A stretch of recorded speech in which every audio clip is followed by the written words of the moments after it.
Hey guys, welcome to week 8. This is potentially our only video of the week. We're going to see what we can get through in video 1 and go from there. Hopefully you guys are enjoying the course so far. I know we're coming up here very quickly on the midterm. And basically, so as I mentioned in the syllabus, we are going to have a midterm. I'll make an announcement about it when that time comes. You guys will probably I'll probably give, a week to do it, or, maybe the week before spring break or something like that. And on that week, we probably won't have content. So just something to keep in mind. That to be said, so this is probably video 1 of 1 for this week. I'm going to see what we can get through. And this week, we're really going to focus on creation of tables. Now, I know the content we went over last week talked about that a little bit, but the reality here is that what we covered last week was a precursor to actually going in and creating databases and creating tables inside of that database.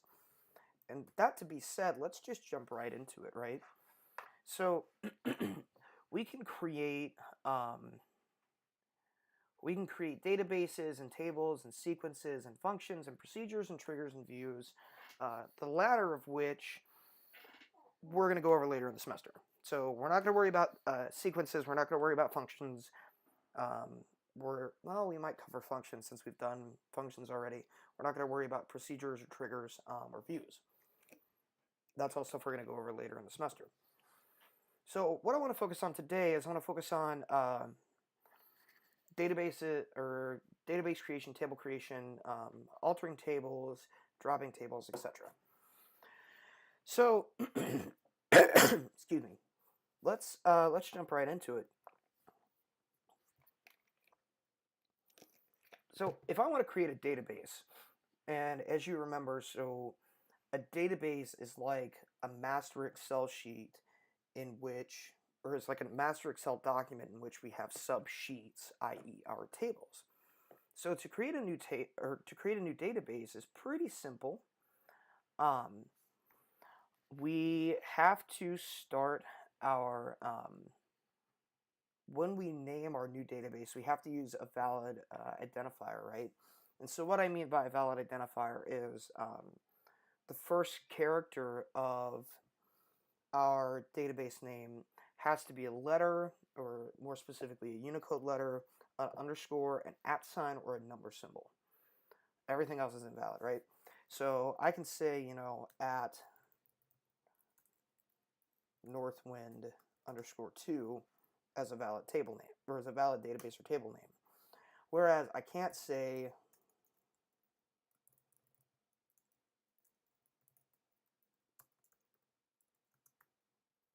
as a valid database or table name.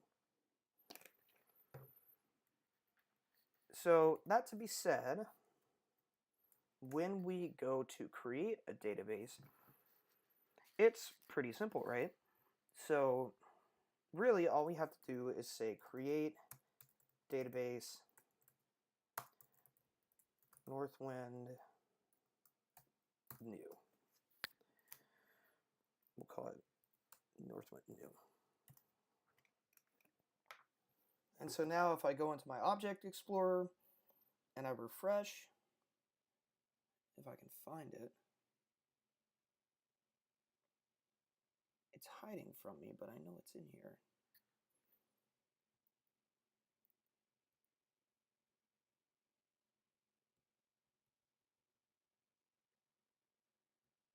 That's weird.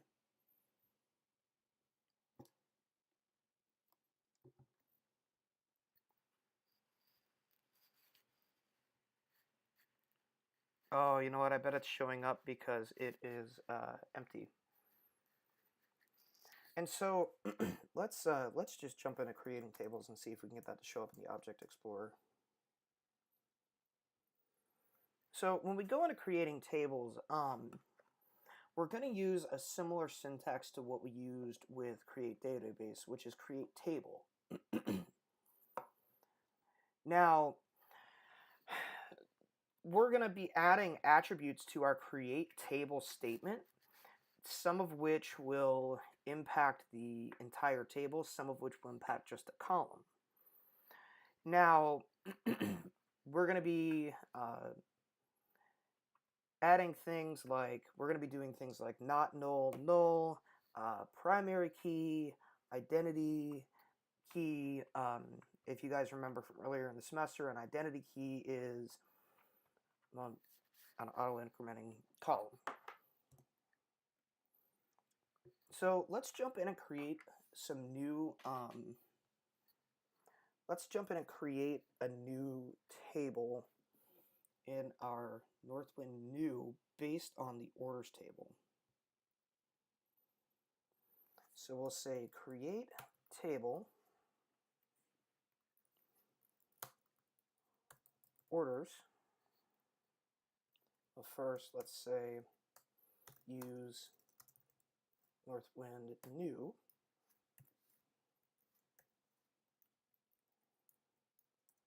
Create table orders.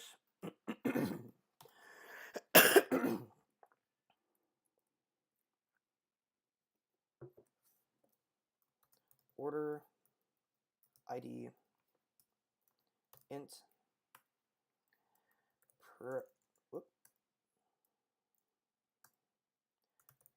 primary key identity customer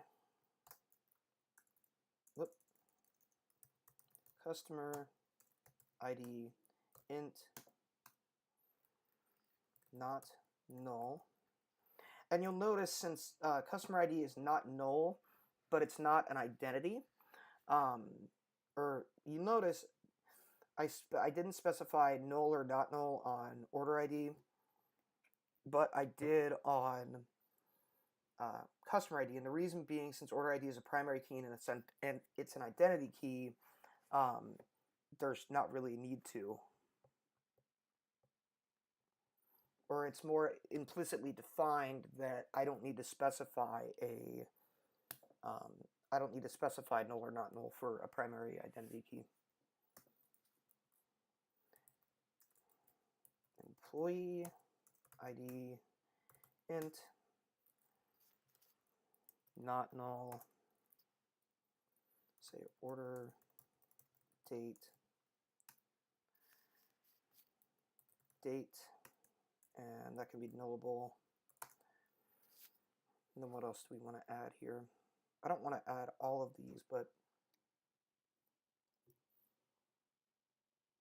let me see. We'll say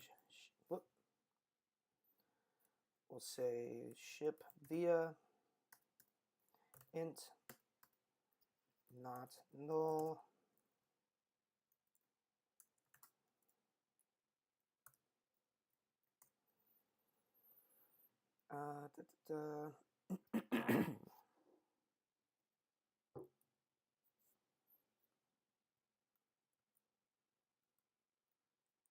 We'll say ship address. Whoops.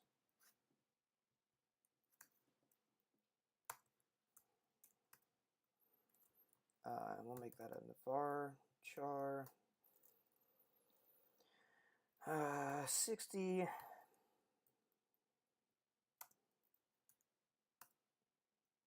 null ship city var char 20 null ship region var char 20 null. I guess I should add ship name in here too. Ship name var char 30, say 40 null ship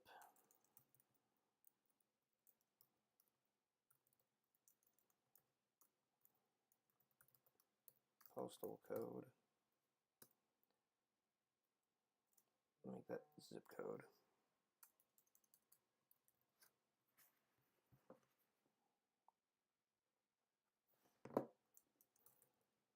Ship zip code. The varchar.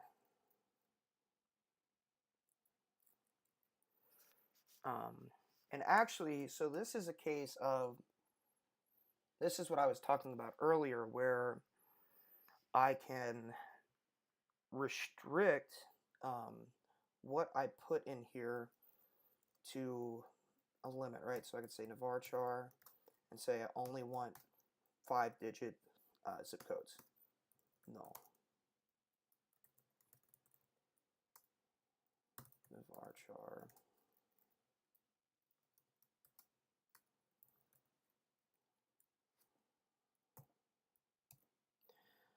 Okay, so now I've added a table into Northwind new, wherever that may live.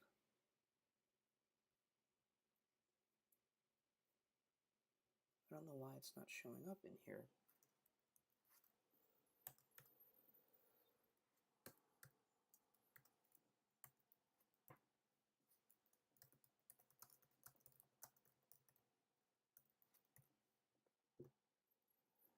And as you can see, if I do a select star from orders, I get my new orders table.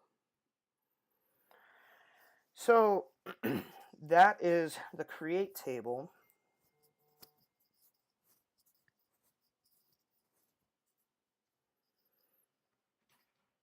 So the next thing I want to talk about is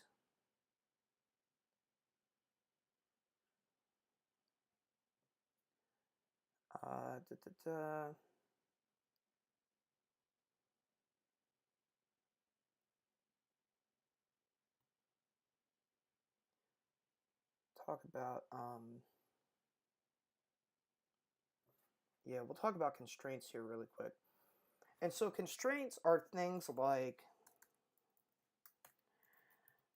not null or null, primary key, unique, check,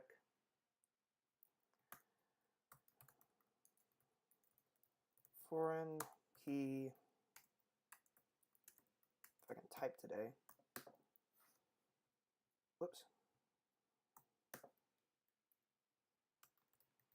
references. And so you guys know null, not null. You guys know primary key.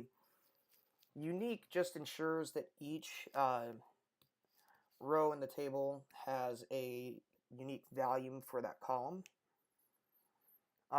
Check checks or limits the values for a column. Foreign key obviously creates a relationship between this table and another table. And references basically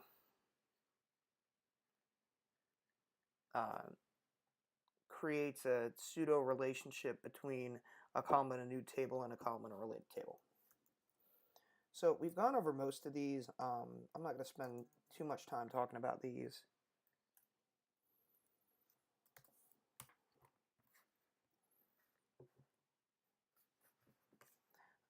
We'll go over a couple of them.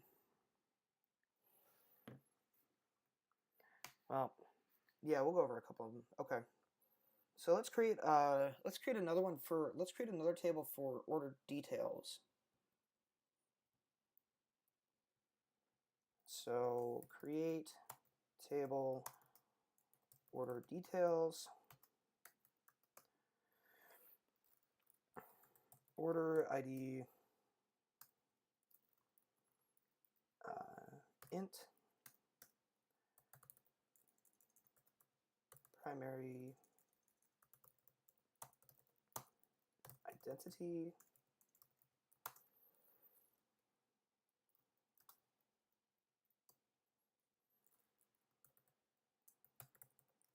ID int. Now, really quick, I want to go over foreign key. Well, actually, you know what? We'll alter these for right now. int not null,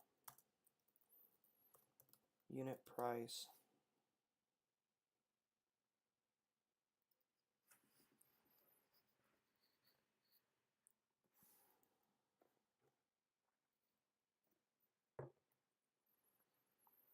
let me see, unit price, money, not null, check. And so this is the check, and what the check is the check just makes sure that the value matches a certain criteria, right? So unit price greater than, greater than 0. And then quantity, int, not null,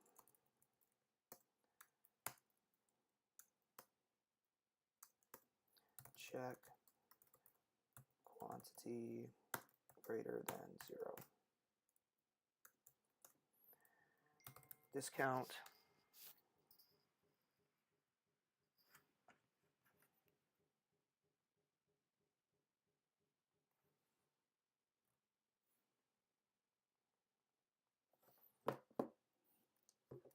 so we'll do discount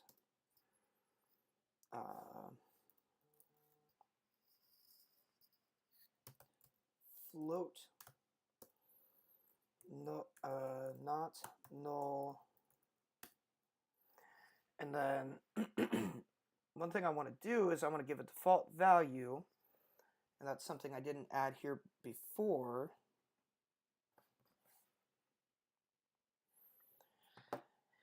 Or that's something I didn't go over before, and that is adding a default value. So not null, default 0.0. And then we've got our, so now we've created a new table, or another new table. So select star from order details. You can see we've got our order details table. Oh shoot, I forgot to add unique. Let's create one more table and go over unique. Maybe products? Yeah, we'll have to add the products table too. We'll have to add an employees table too. So let's create one more table and go over unique. Create table products. Product ID, int, primary key, entity, product name,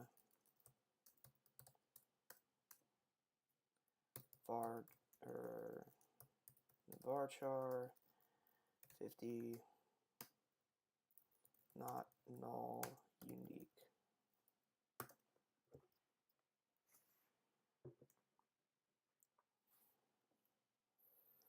And so I guess I should mention here too, so when we're creating these tables, there's an order, right? So we're going to do column name, or we're going to do column name, data type, and then any constraints that we're going to add. We'll ignore supplier ID and category ID, or we'll add a category ID.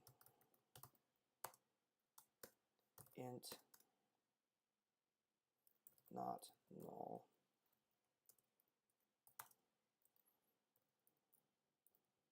We'll say price, money, not null.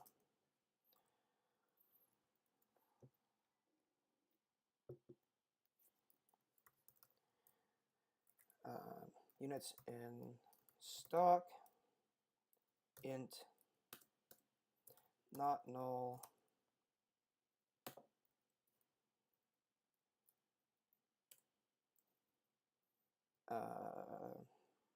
Yeah, we'll just do that. We'll just make a simple one. Okay, so now we've added another table with unique.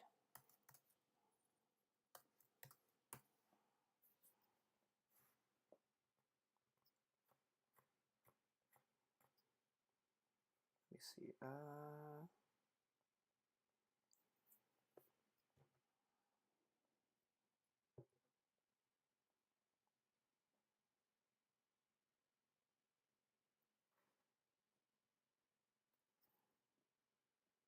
So the next thing I want to talk about is indexes. And so, not to worry too much about indexing, but basically indexing just allows retrieval of data to be a little bit faster and a little bit more efficient.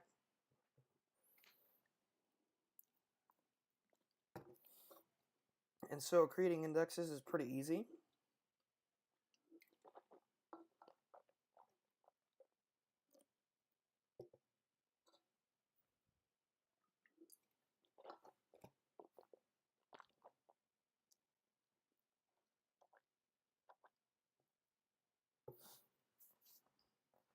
Actually, you know what? We'll go over. We're gonna actually. You know what? We'll skip over indexes for this week.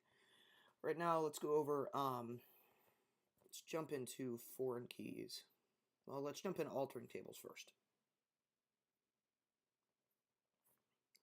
So, first things first.